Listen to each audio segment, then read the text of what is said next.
Ketika saya masih kecil, saya sangat egois, selalu mengambil yang terbaik untuk diri saya sendiri. Perlahan-lahan semua orang meninggalkan saya dan saya tidak punya teman. Saya tidak berpikir itu salah saya. Saya mengkritik dan menyalahkan orang lain.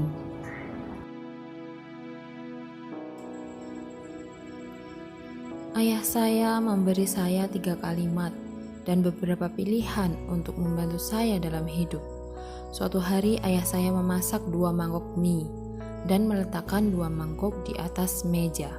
1 mangkok disajikan dengan 1 telur di bagian atas mie, dan mangkok lainnya tidak memiliki telur di atasnya. Ayah berkata, "Anakku, silahkan kamu pilih mangkuk mana yang kamu inginkan." Telur sulit didapat saat itu, hanya bisa makan selama festival Tahun Baru Islam. Tentu saja saya memilih mangkuk dengan telur. Saat kami mulai makan, saya mengucapkan selamat kepada diri saya sendiri atas pilihan dan keputusan cerdas yang saya lakukan dan mendapatkan telur itu. Lalu saya terkejut ketika ayah makan mie bersamaku.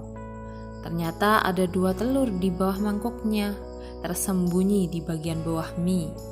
Saya sangat menyesal, memarahi diri saya sendiri karena terlalu terburu-buru dalam memutuskan. Ayah saya tersenyum dan iba kepada saya. "Anakku, kamu harus ingat, apa yang dilihat matamu mungkin tidak benar. Jika kamu berniat mengambil keuntungan dari orang lain, kamu akan berakhir dengan kekalahan."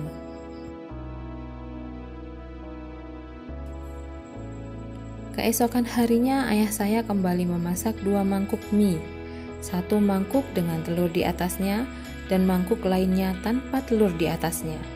Sekali lagi, dia meletakkan 2 mangkuk di atas meja dan berkata kepadaku, "Anakku, silahkan kamu pilih mangkuk mana yang kamu inginkan." Kali ini saya lebih pintar. Saya memilih mangkuk tanpa telur di atasnya. Yang mengejutkan saya, saat saya memisahkan mie di atasnya, tidak ada satupun telur di dasar mangkuk.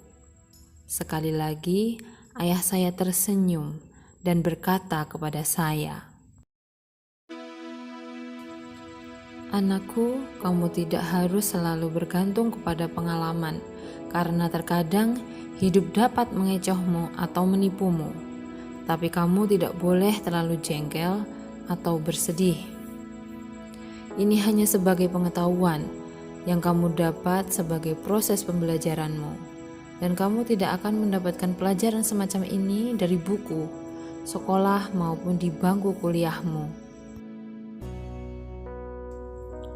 Hari ketiga ayah saya memasak 2 mangkuk mie lagi. 1 mangkuk dengan telur di atasnya dan mangkuk lainnya tanpa telur di atasnya. Ayahku meletakkan 2 mangkuk di atas meja dan kembali berkata kepadaku, "Anakku, silahkan kamu pilih mangkuk mana yang kamu inginkan." Ayah yang pilih dulu. Ayah adalah kepala keluarga dan berkontribusi paling banyak kepada keluarga. Lalu ayah saya tidak menolak dan memilih mangkuk dengan 1 telur di atasnya. Saat saya makan mangkuk mie saya, di hati saya berkata, pasti tidak ada telur di dalam mangkuk. Yang mengejutkan saya, ternyata ada 2 telur di dasar mangkuk. Ayah saya tersenyum kepada saya dengan cinta di matanya. "Anakku, kamu harus ingat, ketika kamu berpikir untuk kebaikan orang lain, maka hal-hal baik akan selalu terjadi pada dirimu." Saya selalu ingat 3 kalimat nasihat ayah dan selalu melakukan sesuai nasihatnya. Dan alhamdulillah, akibatnya saya bisa sukses. Sebab di mana ada iri hati dan mementingkan diri sendiri, di situ ada kekacauan dan segala macam perbuatan tidak baik. Bismillahirrahmanirrahim. Faman ya'mal mithqala dzarratin khairan yarah wa man ya'mal mithqala dzarratin syarran yarah. Barang siapa yang mengerjakan kebaikan sebesar zarah pun, niscaya dia akan melihat balasannya. Dan barang siapa yang mengerjakan kejahatan sebesar zarah pun, niscaya dia akan melihat balasannya pula.